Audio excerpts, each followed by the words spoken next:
Hello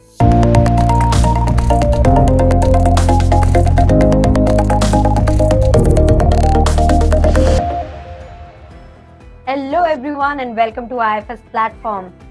See dear parents, a new success story for you people. अब हम बात करने वाले हैं मिस सोनम रनवा से, जो कि है जयपुर से, जिनकी ऑल इंडिया रैंक 173 जेआरएफ के साथ क्लियर हुआ है। सो उनकी क्या जर्नी रही, किस तरह से उनको मोटिवेशन मिला to prepare for this examination and how she is here with the rank 173. So first of all, heartiest congratulations to you, dear Sonam, and Thank you welcome so to the much. platform. Thank you so much, ma'am. Hope you are doing good, dear. Yes, ma'am, I'm doing fine. How are you? Me too, good, dear. तो अगर सोनम हम बात करते हैं, सो अभी तो एक बहुत बड़ा फीलिंग्स का रश होगा. So how you are feeling, dear? Ma'am बहुत अच्छा लग रहा है अभी तो. अभी काफी अच्छा प्रोसेस लग रहा है. नहीं कर पा रहे क्योंकि काफी टाइम से प्रिपेयर कर रहे होते हो आप, तो एक्सपेक्ट करते हो कि कभी ना कभी तो रिजल्ट आपको मिलेगा, तो Yes, it's like yes, yes. Overwhelming feeling. Okay okay, चलिए. तो बोला जाता है ना, परिंदों को मंजिल जरूर मिलेगी जिनके पंख फैले हुए हैं, और जिनके पास हुनर है उन्हें सक्सेस जरूर मिलेगा. वो खामोशी से काम करते रहे सिर्फ. तो कुछ इसी तरह की कहानी है सोनम रनवा की. आइए जानते हैं कि उनका बैचलर्स किस में है, मास्टर्स किस में है. तो जैसे कि हम जानते हैं सोनम, आप हमारी बहुत कंसिस्टेंट स्टूडेंट रही हैं. तो आपने बैचलर्स जो है प्लेन किया था एंड देन मास्टर्स आपने जूलॉजी में किया था. तो किस तरह से आपने सोचा कि हाँ मुझे सीएसआर नेट एग्जामिनेशन की प्रिपरेशन करनी चाहिए, और क्यों इस एग्जामिनेशन की प्रिपरेशन करनी चाहिए? मैम मुझे एक्चुअली मास्टर्स तक ये पता नहीं था कि सीएसआईआर एग्जाम भी होता है और उसमें आगे फर्दर क्या चीज़ें आपके पास, क्या ऑप्शंस अवेलेबल होते हैं. तो जब मैंने मास्टर्स में एंटर किया तो गाइडेंस जो आपको देते हैं आपके प्रोफेसर्स, तो वही सेशन में मुझे पता लगा कि एक एग्जाम होता है जिसके थ्रू आप आगे फर्दर अब रिसर्च पे अगर आपको इंटरेस्ट है तो वो आप कैरी आउट कर सकते हो. बट मुझे उस टाइम तक भी इतना सब्जेक्ट का नॉलेज नहीं था, क्योंकि अपने जो एजुकेशन सिस्टम है कॉलेज में उसमें इतना नहीं आपको डिटेल में चीज़ें एक्सप्लेन करी जाती है बेसिकली. तो मुझे लगा कि फिर मैंने धीरे धीरे कोशिश करी इसके बारे में और जानने की. तब मैंने डिसाइड किया कि हाँ, अगर मुझे इसमें फर्दर रिसर्च में ही जाना है, क्योंकि और अपॉर्चुनिटीज भी आपके पास नहीं होती, आप बहुत स्पेसिफाई हो जाते हो अगर आप मास्टर्स कर रहे होते हो तो. राइट, हमारा एक इंक्लिनेशन हो जाता है कि हमें यही करना है. Since we have studied so much, तो डेफिनेटली वो चीज तो हमारे अंदर आ ही जाती है. Exactly. So, did you expected such amount of huge success for yourself? हाँ मैम, एक पॉइंट तक मैं कहूँगी कि हाँ मैंने किया था, because I was consistently working real hard for this. और मुझे ऐसा लगता था कि if I would not give up then one day I am going to get it. तो मैंने बस गिव अप नहीं किया, मुझे लगा था कि मुझे करना है और यही करना है. उसके लिए मैंने कंसिस्टेंसी रखी थी. तो मुझे लगा तो था. Fine. So like how you came to how you started your preparation, या मैं बोलूँगी how you decided to pursue for this examination, like the very thing like you said कि हमें ज़्यादा इतना पता नहीं था, then हमें पता चला. Then what was that trigger point जहाँ पे आपको लगा कि हाँ मुझे इसकी प्रिपरेशन करनी चाहिए?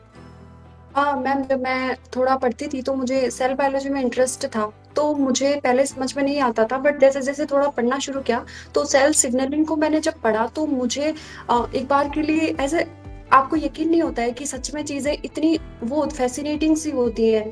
जब मुझे ये पता नहीं था कि सेल सिग्नलिंग भी कुछ चीज होती है, ऐसे मॉलिक्यूल मूव करते हैं, यू कैन सी देम. और वो पॉइंट मेरे लिए ऐसा था कि हाँ I can do this thing. And even like in the cube, the structure of antibody, how it is elucidated, that is really also very fascinating. Yes, है ना? तो अगर मैं बात कर रही हूँ तो throughout your preparation आपकी जर्नी कैसे रही? Was it quite challenging?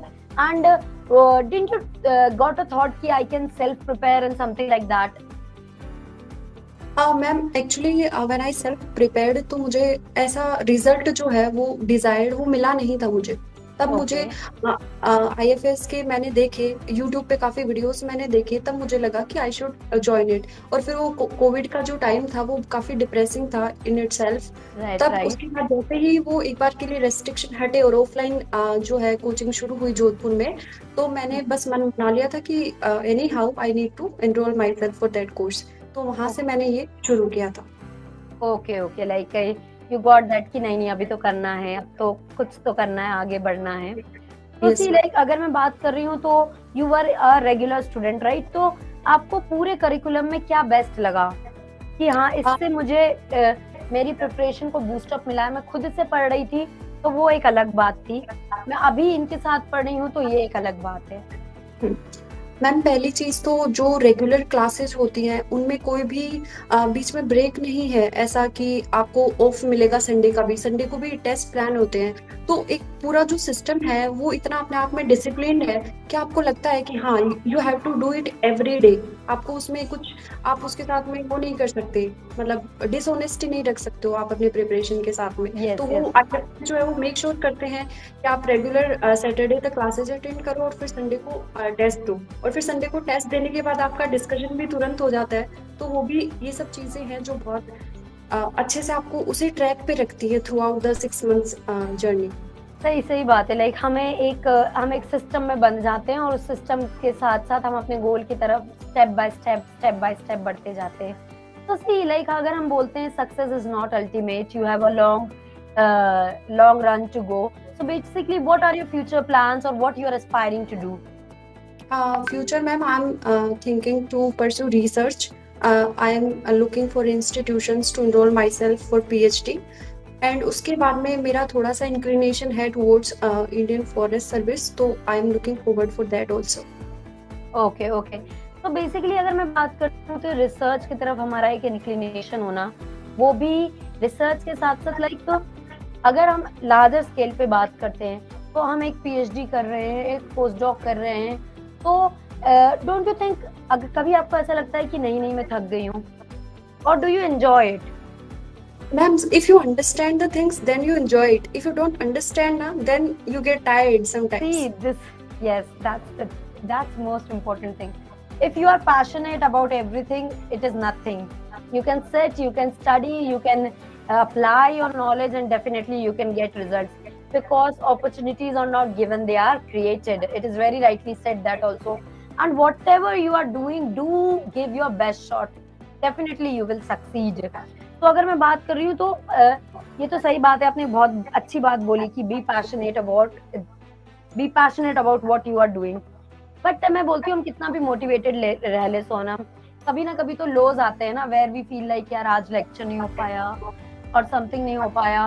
So how did you made up yourself, चलो फिर से स्टार्ट करते हैं एंड ऑल?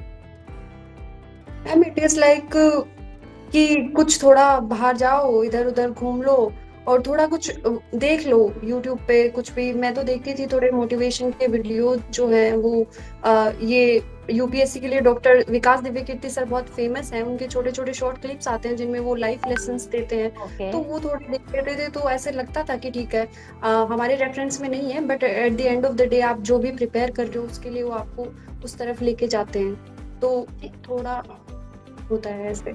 Okay, okay. तो लाइक अभी जैसे आपने बोला कि हम वीडियोस देखते रहते हैं एंड ऑल, बट एक मोर इम्पोर्टेंट बात ये कि social media is a kind of a exposure in one of its own kind. Like you have YouTube, you have Telegram, you have Instagram, you have Facebook, and that is much a larger, greater source of distraction as compared to your normal living. So how you maintain the balance between the studies and the social media? हाँ ma'am, actually social media पे मैं सिर्फ YouTube को use करती थी, मैं Instagram पे नहीं हूँ और फेसबुक पे मैं बहुत ही रेयरली ऑपरेट करती थी। It's like a self control thing for me, मुझे सोशल मीडिया इतना इम्पैक्ट नहीं करता है, बट हाँ ये एक बहुत बड़ी प्रॉब्लम और डिस्ट्रैक्शन है for many people these days, क्योंकि लोग वीडियोस देख के काफ़ी टाइम उसमें वेस्ट करते हैं और पता भी नहीं चलता है कि कब कितना उसमें आप देखते जा रहे हो, तो आप ये तय नहीं कर पाते हो कि कितना टाइम आपका वो कंज्यूम कर रहा है। तो ये खुद से आपको थोड़ा डिसिप्लिन होना चाहिए कि आप उसको कैसे यूज कर रहे हैं। ओके, बेसिकली कि हम नोटिफिकेशंस वगैरह बंद कर दें, काम की चीज यूज करें, and even like using social media is up to a limit. You need to be self disciplined, motivated, because success आपका रहेगा, जर्नी आपकी रहेगी, तो कुछ तो करना पड़ेगा। थोड़ा सा अगर हम बात करेंगे तो डिसिप्लिन हमें as compared to others थोड़ा आगे पहुंचा सकता है ना। Definitely you are at a next level in your life where you can choose your career paths more wisely and like choose a stream that I will make a career out of it. Like we are so Yes, naive ma'am. after MSc, right or no? है ना? Yes, ma'am. Of course we are. है ना? बहुत नेव से रह जाते हैं हम। That's okay. चलिए, अगर मैं बात करती हूँ आप अपना सक्सेस किसको डेडिकेट करना चाहेंगी? ये आपकी पूरी जर्नी है, ये पूरा जो सक्सेस है। मैम इनमें इसमें 2 लोगों का बहुत ही इम्पोर्टेंट रोल रहा है। मेरे फादर जो अभी नहीं है, I lost him when I was in 8th class. तो वो टीचर थे, तो वो मुझे हमेशा इंस्पायर करते थे। वो शॉर्ट स्पैन ऑफ टाइम था मेरा उनके साथ में, बट उसमें वो मुझे उन्होंने सिखाया था कि do something big in your life, do something good with your life. Being a okay, girl okay. It's very important for you to be independent and everything else. उस टाइम वो छोटी थी, कुछ-कुछ चीज़ समझ आती थी, कुछ नहीं आती थी, हाँ, बट अभी मुझे समझ में आता है। And after that my mother raised me single handedly, और उन्होंने ओके, काफ़ी अच्छे से उन्होंने मुझे वो हमेशा मुझे बोलती हैं that I have given you wings, now you fly high. So right. I am just trying to fly high. Okay, मतलब पापा का सपना है जो बेटी पूरा कर रही है। बिल्कुल मैम। बिल्कुल, बिल्कुल, that's really nice to hear and definitely your father will be really happy. तो अगर मैं बात कर रही हूँ तो that was your ultimate source of motivation, like I have to do something big, something, and definitely this is one single life, you should do something for the society, for your own self, and yes. if you are dreaming it, if you are willing to do it, you can definitely achieve it. That is the ultimate thing what we are here for. So Sonam, if I talk about your journey, what challenges do you faced during this whole tenure of your preparation? Ma'am challenges initially it was like कि आप चीज़ें थोड़े एक बार के लिए आप for example we have got 13 units, तो आपने एक यूनिट पढ़ी, अब आप दूसरी पे जा चुके हैं, तो पहले वाली यूनिट आपके दिमाग से वॉश आउट हो जाती है। तो Right. ये बहुत ज़रूरी मेरे लिए ये एक टास्क था कि मैं कैसे उन हर एक यूनिट को अच्छे से टाइम देके और उसको रिवाइज भी कर पाऊँ साथ में, जिससे कि वो पीछे वाला जो है वो मैं भूलूँ नहीं और आगे का भी मैं पढ़ती रहूँ साथ में। तो वो Yes. एक बड़ा चैलेंज था। ओके, तो like you manage that thing, वो एक आपको चैलेंजिंग लगा क्योंकि हम जब यूनिट वाइज वीकली टेस्ट देते हैं तो दैट इज समथिंग अदर, जब हम पूरा मॉक टेस्ट देते हैं तो वो हमारे लिए थोड़ा सा अलग इन्फ्लुएंस हो जाता है उसका। ठीक है, कोई दिक्कत नहीं है, लेकिन ओवरऑल अगर हम बात करेंगे तो आपने 13 यूनिट्स मैनेज कर ली थी। तो अगर आप जो भी CSIR की प्रिपरेशन कर रहे हैं अभी, जो भी आपको देख रहे हैं बेसिकली हमारे व्यूअर्स, उनको क्या सजेस्ट करेंगे? एक परफेक्ट स्टडी प्लान आपके अकॉर्डिंग क्या होना चाहिए? Yes ma'am. पहली बात तो ma'am I would say that don't go easy on yourself. जो भी प्रिपरेशन कर रहे हैं मैं उनको कहूंगी कि बिल्कुल अपने आप पे इजी ना हो आप, क्योंकि ये एग्जाम बिल्कुल भी ऐसा नहीं है कि जिसे आप 1 महीना पढ़ेंगे और निकाल लेंगे। इसके लिए आपको कंसिस्टेंटली मेहनत करनी पड़ेगी और ये बहुत डिफिकल्ट एग्जाम है, ऐसा नहीं है। अगर आप इसको हल्के में लेंगे तो ये नहीं होगा, आपको इसके लिए डिसिप्लिन रहना होगा। Basically you need to give yourself to qualify the examination. Yes ma'am, you need to work real hard. और 13 यूनिट्स में हर एक यूनिट जो है वो इक्वली इम्पोर्टेंट है। आप उसके नोट्स बनाइए, शॉर्ट नोट्स जरूर प्रिपेयर करें, क्योंकि वो at the end of the exam जब आप जाने वाले होंगे एग्जाम से पहले के कुछ दिन, तो वो बहुत हेल्प करते हैं आपको रिवाइज करने में। और रिवाइज ऐसा भी कोई हार्ड एंड फास्ट रूल नहीं है कि आप कब तक उसको रिवाइज करेंगे, एग्जाम से 1 दिन पहले नहीं पढ़ेंगे। I was even revising at the night of the exam, मतलब मेरे लिए ऐसा था। तो ऐसा है कि अपने आप पे इजी ना हो और ये अपने आप को एक उसमें ना बांधे कि ऐसा बोल रहे हैं लोग कि ऐसा करना है या वैसा करना है। आपको जो सूट कर रहा है, जिस हिसाब से आपकी प्लानिंग है, आप उसको फॉलो कीजिए।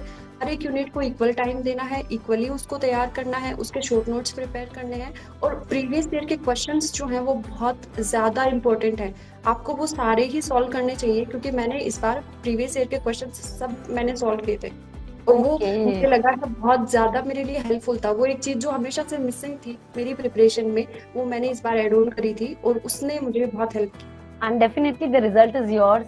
तो बेसिकली सोनम की बात से प्योरली एंड सिंपली हमें ये पता चल रहा है, work hard. Yes, work hard, yes, there is no replacement for hard work. And अगर आपके पास हार्ड वर्क, मेहनत करने की शिद्दत है, तो आपसे कोई भी सफलता छीन नहीं सकता, सफलता तो आप ही की होगी। तो सोनम, आपने बहुत अच्छी बात कही थी।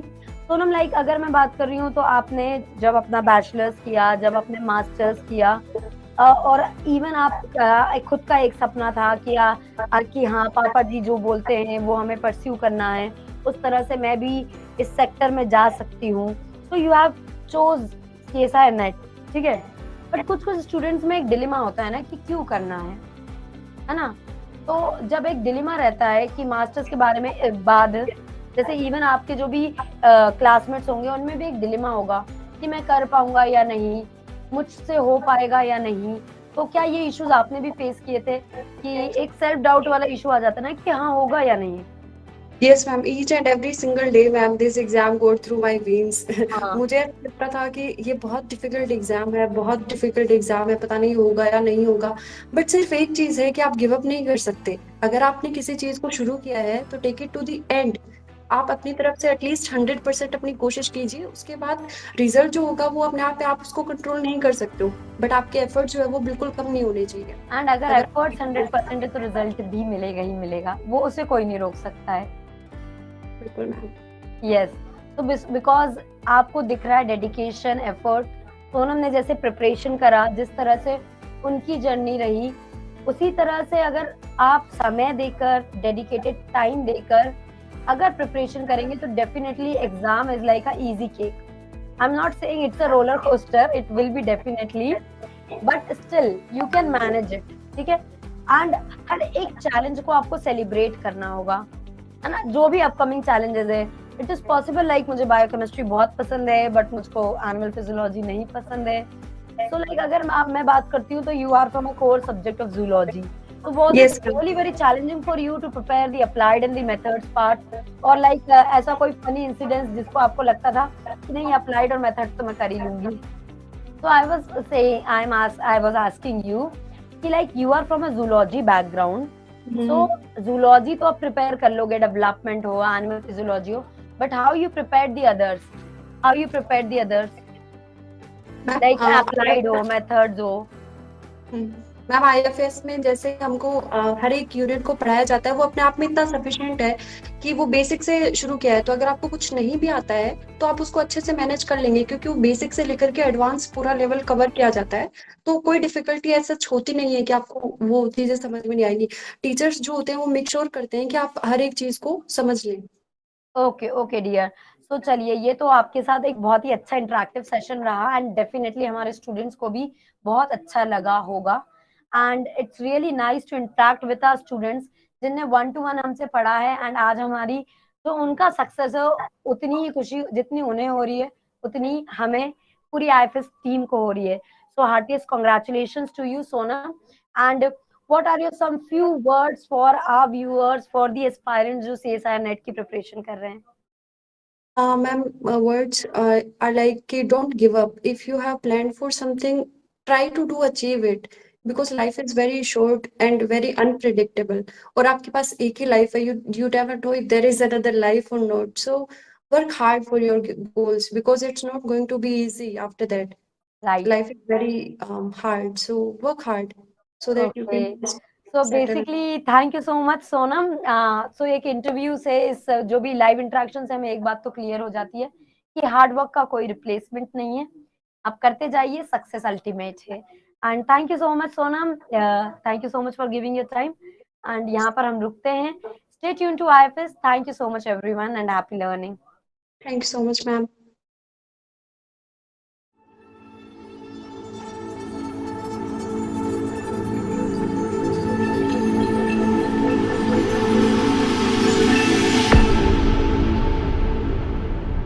Done. Ma'am, I was running short of